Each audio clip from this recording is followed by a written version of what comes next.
Hoy hablaremos de las proteínas. Las proteínas son unas moléculas fascinantes.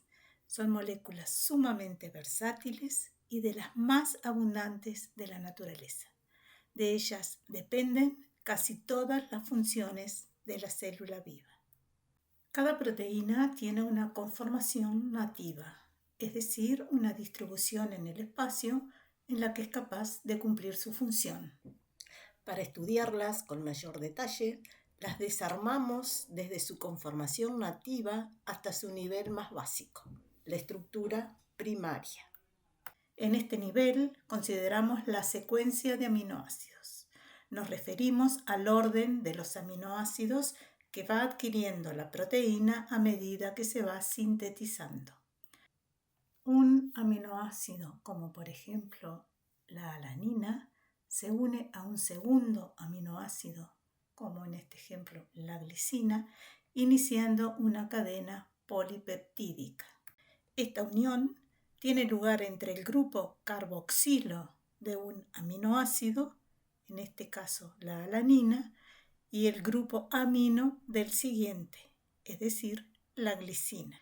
Este enlace se denomina enlace peptídico y es fundamental en la organización tridimensional de las proteínas. Esta nueva molécula se nombra como alanilglicina. Tiene dos extremos diferentes, el extremo amino terminal o N-terminal y el extremo carboxilo terminal.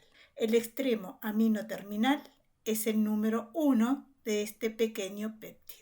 Más aminoácidos se irán sumando al péptido naciente hasta formar una cadena de aminoácidos que tendrá su nombre propio y que podrá indicarse también por el orden de los aminoácidos que la componen, comenzando por el que ocupa el extremo amino terminal. En este ejemplo tenemos un pequeño péptido donde indicamos su extremo amino terminal y luego una serie de aminoácidos o residuos aminoácidos que lo componen. Este orden de los residuos aminoácidicos, llamamos residuos porque ya el aminoácido como tal completo no se encuentra, es la estructura primaria, la secuencia de aminoácidos, que lo podemos escribir con el código de 3 letras o el código de una sola letra cuando se trata sobre todo de secuencias muy largas. Analicemos ahora este pequeño péptido en su formato en 2 dimensiones, donde vemos la serie de aminoácidos en un mismo plano y no en la disposición tridimensional de la imagen anterior. Observamos aquí la sucesión de enlaces peptídicos sombreados en gris, donde podemos ver la disposición alternada del oxígeno y el hidrógeno del enlace peptídico. Decimos que el enlace peptídico es trans. Observamos también que hay una cadena principal donde hay una sucesión de carbono alfa, carbono, nitrógeno, carbono alfa, carbono, nitrógeno. Y esta sucesión se mantiene a lo largo de toda la cadena polipeptídica. Además, la disposición espacial del grupo peptídico, el carbono, el oxígeno, el nitrógeno y el hidrógeno, son coplanares. Esto significa que se encuentran en el mismo plano. Y esto se debe a que el enlace que une el carbono con el nitrógeno es un enlace rígido. Los átomos de carbono y nitrógeno no giran alrededor de este enlace. Decimos que tiene carácter de doble enlace. Sin serlo, se comporta como si lo fuera. Y esto es fundamental para la determinación de la distribución en el espacio de la cadena polipeptídica.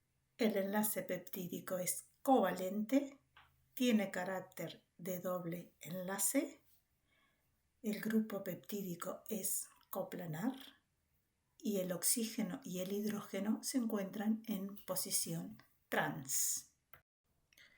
El siguiente nivel estructural se denomina estructura secundaria. La cadena polipeptídica que acabamos de ver comienza a plegarse, pero no es libre de adoptar cualquier disposición.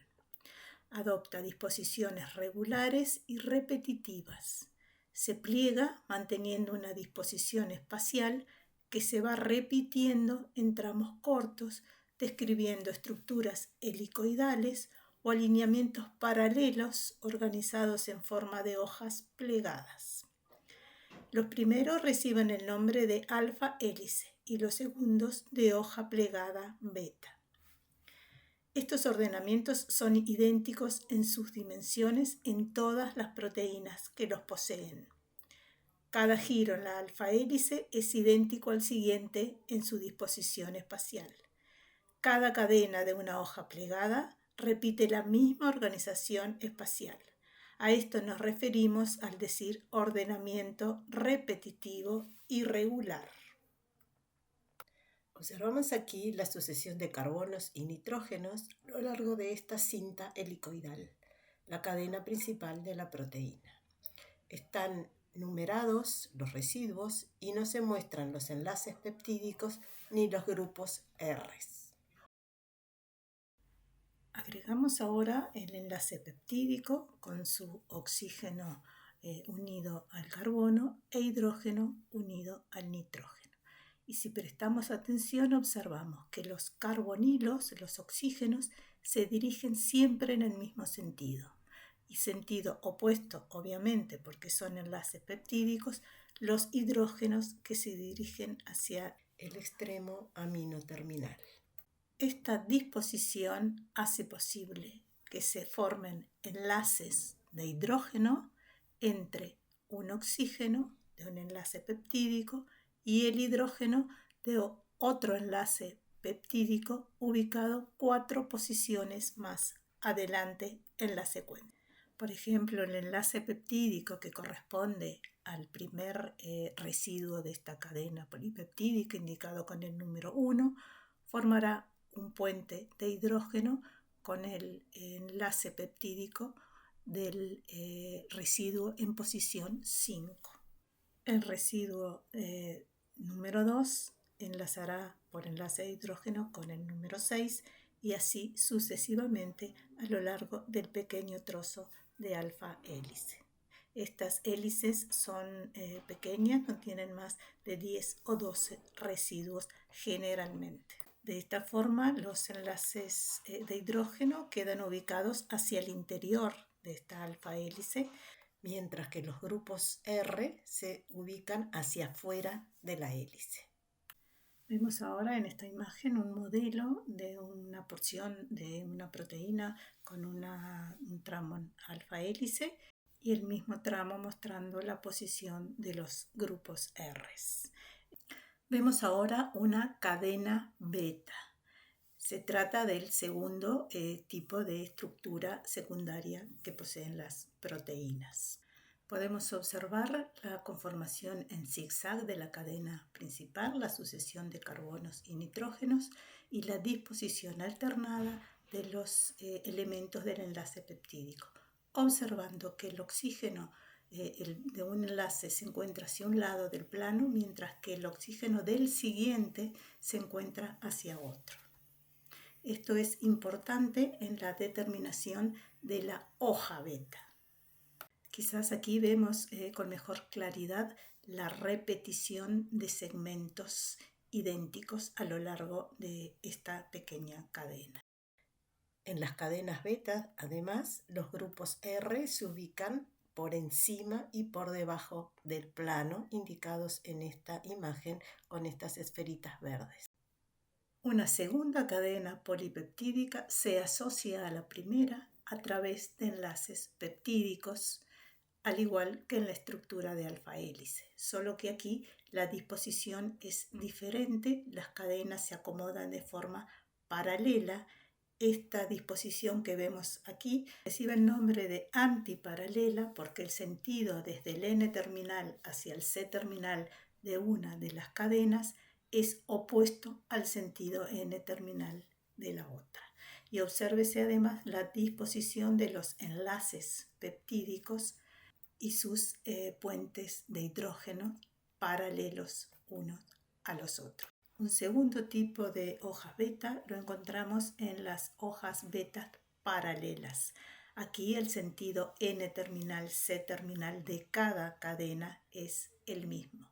Y obsérvese la disposición de los enlaces peptídicos enfrentados y los enlaces de hidrógeno que se forman muy diferentes al caso anterior. Las hojas beta pueden estar formadas por más de 2 cadenas. Aquí vemos un modelo de una porción de una proteína mostrando una hoja beta antiparalela. La dirección en este modelo está indicado por las puntas de flecha y como podemos observar hay una continuidad de la secuencia de la cadena polipeptídica.